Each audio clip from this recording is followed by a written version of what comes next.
بسم اللہ الرحمن الرحیم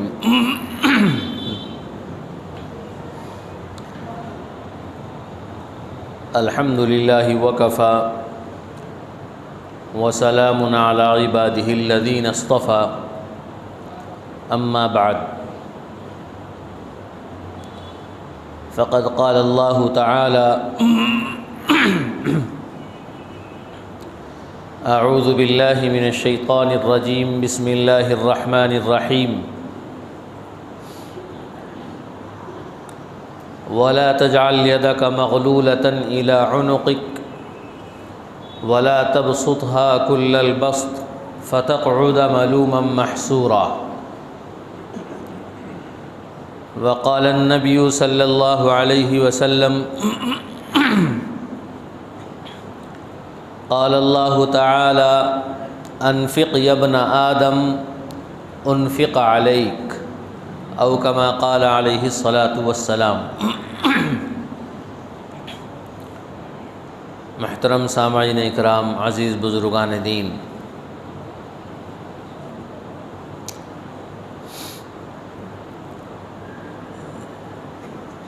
دین اسلام کی ایک اہم خصوصیت یہ ہے کہ اللہ تعالیٰ نے مذہب اسلام میں اور اسلام کے ماننے والوں کے لیے ہر چیز میں میانہ روی اختیار فرمائی۔ میانہ روی، درمیانی چال، اعتدال، نہ کمی نہ زیادتی، اس کو کہتے ہیں میانہ روی۔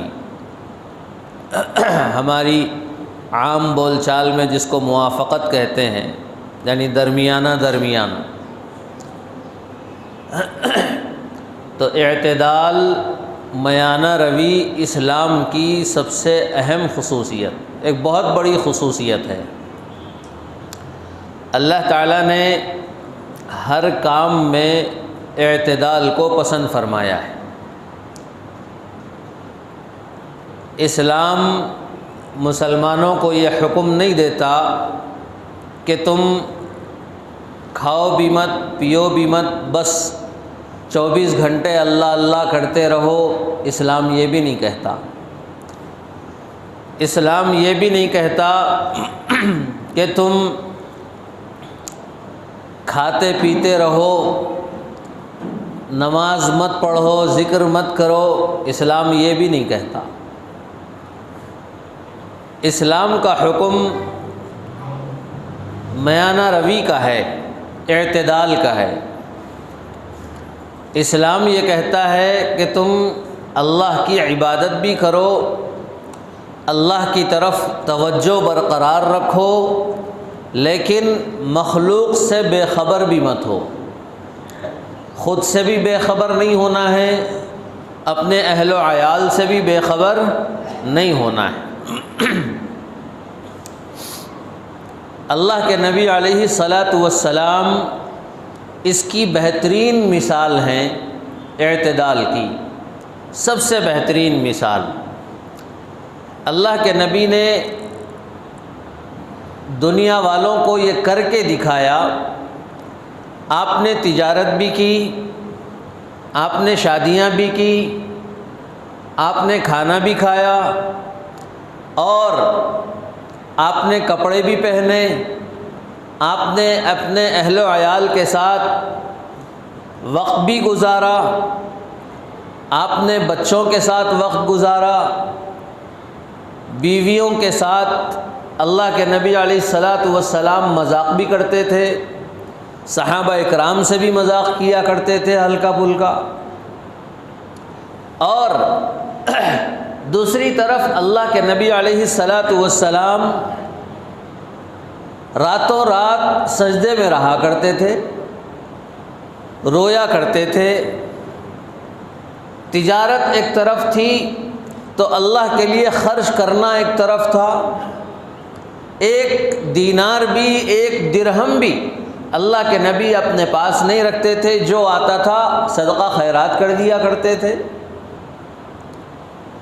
تو یہ اللہ کے نبی علیہ الصلاۃ والسلام کی زندگی میانہ روی اور اعتدال کی سب سے بہترین مثال۔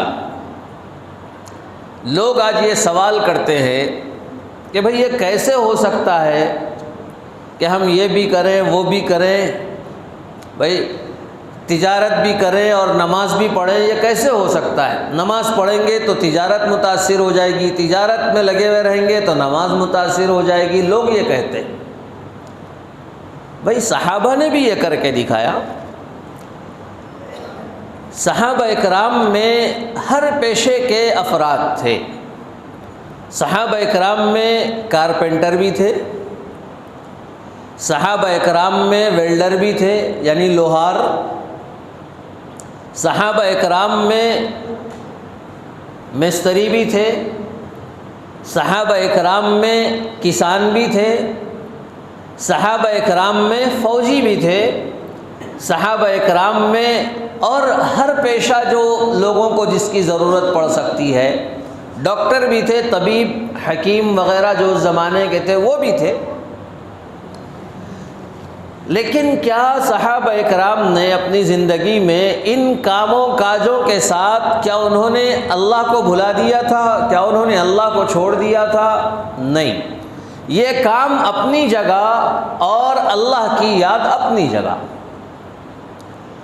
اسی لیے قرآن مجید میں اللہ تعالیٰ فرماتے ہیں، اس کی ایک مثال دیتے ہوئے، مال خرچ کرنے سے متعلق ایک حکم دیتے ہوئے فرماتے ہیں، وَلَا تَجْعَلْ يَدَكَ مَغْلُولَةً إِلَىٰ عُنُقِكَ، تم اپنے ہاتھوں کو بالکل گردن سے باندھے ہوئے نہ رکھو۔ کیا مطلب بالکل گردن سے باندھے ہوئے نہ رکھو؟ یعنی خرچ کرنے میں تم بخیلی مت کرو، ہاتھ اتنے دبا کے رکھے ہوئے ہیں کہ جہاں ضرورت ہے وہاں بھی خرچ نہیں کرتے۔ اور اللہ تعالیٰ نے فرمایا وَلَا تَبْسُطْهَا كُلَّ الْبَسْطِ، اور نہ مکمل ہاتھ کھول دو، خرچ کر رہے تو ادھر بھی سو طرف اڑاتے جا رہے ہیں، یہ بھی نہیں۔ اللہ تعالیٰ نے یہ بھی نہیں کہا کہ تم ہاتھ بند کر کے رکھو، اللہ نے یہ بھی نہیں کہا کہ وَلَا تَبْسُطْهَا كُلَّ الْبَسْطِ، کھولے تو ایسا کھول دیے کہ کچھ بھی نہیں بچا اپنے پاس۔ تو اللہ تعالیٰ فرما رہے ہیں خرچ کرو لیکن میانہ روی سے، اعتدال سے خرچ کرو۔ خرچ کرنا بہت مرتبہ عبادت ہوتا ہے۔ آدمی سمجھتا ہے نا کہ بھئی خرچ کرنے سے کیا فائدہ ہے، خرچ کرنے سے کیا ملے گا۔ ایک تو ہے دنیا میں خرچ کریں گے تو نفس خوش ہوتا ہے، نفس خوش ہوتا ہے دنیا میں خرچ کرنے سے۔ آدمی کو ایک سے زائد، ایک کے پاس کوئی مالدار آدمی ہے، اس کے پاس پہلے سے ایک کار ہے اور اچھی عمدہ اور بہت بہترین کوالٹی کی اسٹینڈرڈ کمپنی کی کار اس کے پاس موجود ہے، لیکن ایک مہینہ چلایا پھر اس کے بعد وہ نکالا پھر دوسری لے لیا۔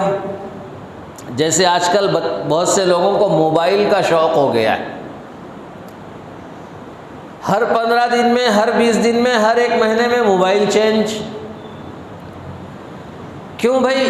ایک نفس کا ایک شوق ہے کہ بھائی ایک مہینہ پہلے یہ موبائل، پھر ایک مہینے کے بعد دوسرا، تیسرے مہینے کے بعد تیسرا، یہ موبائل آدمی کا بدلتا رہتا ہے۔ کیوں؟ اسے ایک شوق ہے۔ لوگ دیکھیں گے تو اسے یہ سمجھیں گے کہ بھائی یہ آدمی موبائل بدلتا رہتا ہے، یہ آدمی گاڑیاں بدلتا ہے، یہ آدمی کار بدلتا ہے، لوگ یہ کہتے ہیں اور کہتے رہتے ہیں، اور اس کو شوق ہوتا ہے ان باتوں کے سننے کا۔ میرے دوستو، ایک چیز ہوتی ہے ضرورت پہ خرچ کرنا۔ ایک آدمی کے پاس ضرورت کے لیے گاڑی نہیں ہے، وہ ایک گاڑی خریدتا ہے، اس سے بھی اس کا دل خوش ہوتا ہے، لیکن ضرورت پہ اس نے گاڑی خریدی تو دل کے خوش ہونے کے ساتھ ساتھ وہ خریدنا اس کے لیے عبادت ہے، ثواب کی چیز ہے وہ خریدنا۔ اور ایک آدمی صرف دکھاوے کے لیے خریدتا ہے ایک سے زائد خرید رہا ہے تو پھر میرے دوستو یہ گناہ ہے، یہ بات یاد رکھ لیجیے۔ عبادت تو دور کی بات، یہ گناہ ہے دکھاوے کے لیے خریدنا، لوگوں کو بتانے کے لیے۔ اللہ کے نبی علیہ الصلاۃ والسلام نے ارشاد فرمایا کہ میانہ روی اختیار کرو ہر چیز کے اندر، یہ پسندیدہ ہے، ہر چیز میں میانہ روی، خرچ کرنے میں بھی میانہ روی، جمع کرنے میں بھی میانہ روی اختیار کرو، درمیانی چال اختیار کرو، اعتدال کا طریقہ اختیار کرو۔ میرے دوستو، نبی کریم صلی اللہ علیہ وسلم نے مال کے جمع کرنے کو برا نہیں کہا۔ صحابہ اکرام کے پاس بھی مال ہوا کرتا تھا، لیکن آپ خرچ کرتے تھے۔ مال کی ایک خاصیت ہے کہ اس کو جتنا خرچ کرو گے اتنا بڑھے گا۔ شیطان ہمیں خرچ کرنے سے ڈراتا ہے۔ الشیطان یعدکم الفقر وَيَأْمُرُكُمْ بِالْفَحْشَاءِ، قرآن مجید کہہ رہا ہے، اللہ تعالیٰ کہہ رہے ہیں شیطان تمہیں فقیری سے ڈراتا ہے۔ خرچ کریں گے تو پیسے ختم ہو جائیں گے۔ ماں بیمار ہے، بیٹے کے پاس پیسہ رکھا ہوا ہے، علاج کے لیے خرچ نہیں کرتا، خرچ کرنے جاتا ہے تو وہاں ادھر سے بیوی حاضر، ادھر سے کوئی دوسرا حاضر، اور اس کے کان میں شیطان کی طرح پھونکتے ہیں، وسوسہ ڈالتے ہیں، خرچ کرو گے تو ختم ہو جائے گا۔ ماں پہ خرچ کرنے سے ختم ہوتا ہے؟ اولاد کے علاج کے لیے خرچ کرنے سے ختم ہوتا ہے؟ ہرگز نہیں۔ الشیطان یعیدکم الفقر، شیطان تمہیں فقیری سے ڈراتا ہے۔ نیکی کے کاموں میں خرچ کرو گے تو ختم ہو جائے گا، شیطان اس بات سے ڈراتا ہے۔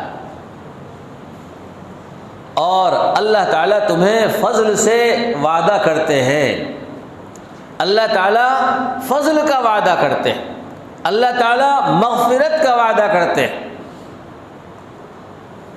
اللہ تعالیٰ اگر کوئی آدمی خرچ کرتا ہے تو اللہ تعالیٰ اس کے لیے زیادتی کا وعدہ کیے ہوئے، ایک خرچ کرو گے تو ہم زیادہ دیں گے۔ حضرت ابو ہریرہ رضی اللہ تعالیٰ عنہ سے روایت ہے، نبی اکرم صلی اللہ علیہ وسلم نے ارشاد فرمایا کہ اللہ تعالیٰ ارشاد فرماتے ہیں، کیا فرماتے ہیں اللہ تعالیٰ؟ انفق یا ابن آدم، اے آدم کے بیٹے نیکی کے کاموں میں خرچ کر۔ انفق یا ابن آدم، تو خرچ کر، انفق علیک، میں تجھ پہ خرچ کروں گا۔ اللہ تعالیٰ فرما رہے ہیں تو خرچ کر اللہ کے راہ میں، اللہ کے راستے میں، تو میں تجھ پر خرچ کروں گا۔ تو یہ چیز ہے مال سے متعلق۔ مال بہترین چیز ہے، مال کو قرآن مجید نے خیر کہا ہے، لیکن یہ مال خیر اس وقت ہوتا ہے جب اس کا استعمال صحیح طریقے پر ہو، خیر کے طور پر ہو، اچھائی کے طور پر ہو۔ اگر اس کا استعمال اچھائی کے طور پر نہ ہو تو پھر یہ مال ہمارے لیے مصیبت بن جاتا ہے۔ حضرت امام غزالی فرماتے ہیں کہ مال زہر بھی ہے، مال زہر کا علاج بھی ہے۔ مال زہر بھی ہے اور مال زہر کا علاج بھی ہے۔ اگر اس کو برائیوں میں خرچ کرو گے تو پھر یہ زہر بن جائے گا، یہی آخرت میں تمہارے لیے رسوائی اور ذلت کا سبب بن جائے گا۔ اور یہی مال اگر تم خیر کے کاموں میں خرچ کرو گے تو یہی مال تمہیں قیامت کے دن جہنم سے بچائے گا، یہی مال تمہیں جنت میں لے جائے گا۔ اس لیے مال کے تعلق سے آج کل جو ہماری غفلت بڑھتی جا رہی ہے ہمارے مسلمانوں کے درمیان، ایک تو یہ ہے پہلا اصول کہ بھئی مال کہاں سے حاصل کریں گے، مال حاصل کرنے کے سورسز کیا ہیں، کہاں سے وہ حاصل ہوگا۔ سب سے پہلے یہ کہ اس کے سورسز حلال ہونے چاہیے۔ یہ ایک بات ہمیشہ کے لیے یاد رکھ لیجئے کہ مال جہاں سے بھی آئے لیکن حلال ہونا چاہیے، حلال ہونا چاہیے، اس کا ہر سورس، ہر جگہ اس کی حلال ہونی چاہیے۔ اور مال آ جانے کے بعد اگر وہ جمع کرنا چاہتا ہے، اگر اس کو ضرورت ہے جمع کرنے کی تو پھر وہ جمع کر سکتا ہے۔ تجارت کر سکتا ہے، انویسٹ کر سکتا ہے، کاروبار کر سکتا ہے، جو چاہے حلال کاروبار میں وہ لگا سکتا ہے، لیکن صرف جمع کر کے رکھا ہوا ہے، نہ خرچ کرتا نہ تجارت کرتا ہے۔ بعض لوگوں کی عادت ہوتی ہے پیسہ بس الماری میں اٹھا کے رکھتے ہیں۔ اکثروں کو، بعض لوگوں کو دیکھ لیجئے، وہ پیسہ ان کے لیے تھرمامیٹر ہوتا ہے، ان کے لیے یوں سمجھیے کہ وہ ایک بی پی کی گولی، بی پی یا شوگر کا جو ہے ایک انجیکشن ہے، انسولین ہے۔ الماری میں اگر پیسے رکھے ہوئے ہیں تو ان کی ہارٹ بیٹنگ بھی برابر چلتی ہے، ان کی نبض بھی برابر چلتی، اور اگر الماری میں سے پیسہ ختم ہو جائے تو پھر پسینے چھوٹنے لگتے ہیں، بی پی ہائی ہو جاتا ہے، شوگر ڈاؤن ہو جاتی ہے، نہ جانے کیا سے کیا ہو جاتا ہے۔ بعض لوگوں کا یہ حال ہوتا ہے، نہ خرچ کرتے ہیں، نہ تجارت میں لگاتے ہیں، نہ کچھ، بس رکھا ہوا ہے۔ بھئی مال جو رکھا ہوا ہے وہ کوئی فائدہ دینے والا نہیں ہے، یہ بات رکھ لیجئے۔ مال خرچ کرو گے پلٹ کے آئے گا، تجارت کرو گے تجارت میں نفع نقصان لگا ہوا ہے، رسک لینا چاہیے، خطرہ مول لینا چاہیے، تبھی جا کے آدمی ترقی کرتا ہے۔ لیکن کچھ لوگوں کو ہمت ہی نہیں ہوتی، اور جو ایسے لوگ ہوتے ہیں وہ جہاں کے وہیں، ان کو 20 سال پہلے دیکھو جو کنڈیشن تھی 20 سال کے بعد بھی وہی کنڈیشن ہوتی ہے۔ ایسا نہیں ہونا چاہیے۔ اللہ کے نبی علیہ الصلوۃ والسلام نے مال جمع کرنے سے مراد، کل اگر تمہیں کچھ ضرورت پڑ سکتی ہے تو ٹھیک ہے، تھوڑا بہت رکھ لو اٹھا کے، اور ہے تمہارے پاس مال تجارت میں لگا دو، خرچ کر دو، اسے انویسٹ کر دو، جو حلال تجارت کر سکتے ہو کرو، اور اگر خرچ کرنا تجارت کرنا نہیں چاہتے تو صدقہ خیرات کر دو، رکھ کے فائدہ کیا ہے۔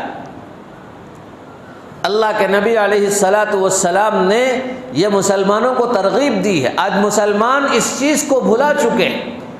مسلمان ٹھیک ہے بھائی، سرکاری نوکریاں نہیں ملتی آج مسلمانوں کو، تو کس نے روکا تجارت سے؟ کس نے روکا بزنس سے؟ کریں بزنس، تجارت خوب کریں، حلال طریقے سے جتنا کما سکتے ہیں کمائیں، لیکن اس تجارت کے کرنے کے اندر، کمانے کے اندر میرے دوستو ایک بات کا خیال ہمیشہ یہ رہے کہ ہمیں حلال کمانا ہے، حلال تجارت کرنا ہے، اور جب تجارت کریں گے اللہ تعالیٰ نے فائدہ دے دیا، اللہ تعالیٰ نے خوب برکت دی، تو جب مال ہمارے پاس آ جائے تو مال آ جانے کے بعد ہمارا کام یہ ہونا چاہیے، اور اسلام کا حکم یہ ہے کہ اس مال کو خرچ کرو صحیح جگہ پہ، غلط جگہ پہ اس کو خرچ مت کرو۔ کلوا واشربوا ولا تسرفوا انہ لا يحب المسرفین۔ اللہ تعالیٰ فرما رہے کھاؤ اور پیو، لیکن غلط جگہ پہ مال خرچ مت کرو، ولا تسرفوا، فضول خرچی مت کرو۔ ایک جگہ اللہ تعالیٰ فرما رہے ہیں ان المبذرین کانوا اخوان الشیاطین، کہ فضول خرچی کرنے والے وہ شیطان کے بھائی ہیں۔ اخوان الشیاطین، شیاطین کے بھائی کون؟ فضول خرچی کرنے والے۔ میرے دوستو آج کل کے معاشرے کے اندر، ہماری سوسائٹیوں میں، ہماری شادی بیاہ میں، ہمارے گھریلو زندگی کے اندر ہر مسلمان، کوئی بچا ہوا نہیں ہے، اچھے سے اچھا اور غریب سے غریب، امیر سے امیر، تقریباً سبھی اس کے اندر ملوث ہے کہ ہم سارے لوگ فضول خرچیوں میں اپنا بے دریغ پیسہ بہا رہے ہیں۔ فضول خرچیوں کے اندر جن کے پاس پیسہ ہے وہ آسانی سے بہا رہے ہیں، اور جن کے پاس پیسہ نہیں ہے وہ یا تو مجبوری میں بہا رہے ہیں یا اپنے شوق پورے کرنے کے لیے بہا رہے ہیں۔ ایک غریب بچی کی اگر شادی ہے، غریب والدین ہیں، ان کے پاس پیسہ نہیں ہے شادی کرنے کے لیے، میرے دوستو شادی کا کھانا دینا سنت بھی نہیں ہے، یاد رکھیے۔ شادی میں کھانا دینا ضروری تو دور کی بات، سنت بھی نہیں ہے، نفل بھی نہیں ہے شادی میں کھانا دینا، لیکن معاشرے نے اتنا دباؤ ڈال دیا ہے اور معاشرے نے اتنا فورس کر دیا ہے غریب لوگوں کو کہ بھئی مجبوری میں دینا ہی پڑتا ہے، دینا ہی پڑتا ہے۔ اس کے پاس پیسے نہیں ہیں مگر قرضہ کر کے وہ دے گا، لوگوں سے، ادھر بچی بیاہ کے ودا ہوتی ہے، اپنے دلہے کے گھر جاتی ہے، باپ کو خوشی ہے، ماں کو خوشی ہے، اور بچی کو وہ اپنے گلے سے لگا کے رخصت کرتا ہے کہ بیٹی میں نے تیرے ہاتھ پیلے کر دیے ہیں، یہ تیرا شوہر ہے، اب تو شوہر کے گھر چلے جا۔ وہ ایک حسرت بری آہ نکالتا ہے، آنسو اس کے آنکھوں سے نکلتے ہیں، خوشی خوشی وہ اپنی بچی کو رخصت کرتا ہے۔ ادھر بچی کو رخصت کرنے کی خوشی اور ادھر دوسری طرف قرض ادا کرنے کا بوجھ۔ اب شادی ہو گئی، اب قرض کیسے ادا کرے؟ 2 لاکھ لے لیے تھے، 3 لاکھ لے لیے تھے، فلاں سے مٹی پہ لے لیے تھے، فلاں سے 2 روپیے پہ، 5 روپیے پہ، 10 روپیے پہ، مٹی پہ، سود پہ قرض لے لیا تھا، اب اس کو ادا کرنے کی فکر۔ میرے دوستو، یہ کب تک چلے گا؟ یہ فضول خرچیاں کب تک چلیں گی؟ آج ہم لوگوں کو ضرورت ہے کہ ہم غریب والدین کو ہمت دلائیں کہ تم بغیر کھانے کے شادی کرو، تم اپنی بچی کی شادی کرو بغیر کھانے۔ دولہے والوں کو چاہیے کہ دولہے والے دلہن والوں کو ہمت دلائے کہ تم کوئی خرچ نہیں کرنا، تم جہیز بھی مت دو، جہیز ہم خود لے لیں گے، پلنگ الماری بستر جو کچھ ہے وہ ہم خرید لیں گے، تمہیں اس کی بھی ضرورت نہیں، تمہیں خرچ کرنے کی بھی ضرورت نہیں، یہ کام دولہے والوں کا ہے۔ لیکن یہاں الٹا ہے، دولہے والے ہی منہ کھول کے ٹھہرے ہوئے ہیں، ہاتھ پھیلا کے فقیروں کی طرح مانگتے ہوئے کھڑے ہوئے ہیں۔ اگر کوئی منہ سے نہیں مانگتا تو ایسے گھر کو جاتے ہیں جہاں سے زیادہ ملنے کی امید ہے، مالداروں کے گھر پہ رشتہ کرتے ہیں تاکہ وہاں سے زیادہ حاصل ہو۔ میرے دوستو، یہ اسلام، یہ ایسا انسان مسلمان نہیں ہو سکتا، یہ مسلمان کی شان ہو ہی نہیں سکتی۔ اب وہ بیچارہ غریب، مال نہیں ہے اس کے پاس، خرچ کر رہا ہے مجبوری میں، قرض لے کے مجبوری ہے، بچی کا رشتہ اٹھنا ہے، بچی گھر سے جانا ہے، اگر نہیں کرے گا تو کوئی شادی نہیں کرے گا، اگر ایک بچی کی شادی میں اگر میں کچھ نہیں دیا تو پھر دوسری بچی کی شادی میں کوئی آئے گا ہی نہیں قریب، یہ سوچ کے وہ مجبوری میں خرچ کرتا ہے۔ میرے دوستو، ہم کتنے بچیوں کی آہ لے رہے ہیں، ہم کتنے بچیوں کی بد دعائیں لے رہے ہیں، ہم کتنے والدین کی بد دعائیں لے رہے ہیں انجانے میں۔ کیا کبھی ہم نے سوچا اس کو؟ جو مالدار ہے وہ تو خرچ کر دے گا، اسے قرض لینے کی ضرورت نہیں ہے، وہ خوب خرچ کر رہا ہے، فضول خرچی کر رہا ہے شادی بیاہ کے اندر۔ میرے دوستو، شاپنگ اور فضول خرچی آج کل کے زمانے میں مسلمانوں کا دوسرا کام بن گیا ہے۔ مسلمان گھرانوں کے اندر، عورتوں کے اندر تو شاپنگ کا ایک کیڑا گھس گیا ہے۔ شاپنگ ہر دوسرے دن، ہر دوسرے مہینے میں شاپنگ۔ ایک پرس پرانا ہو گیا وہ رکھ دیا سائیڈ میں، اور دوسرا، ایک ساڑی پرانی ہو گئی وہ اس کی شادی میں پہن لی تھی، اب دوسری شادی میں وہ نہیں پہننا، اب پھر نئی شاپنگ۔ ایک سوٹ ایک مرتبہ پہن لیا، اب دوبارہ پہن کے وہی جائیں گے تو لوگ کیا بولیں گے؟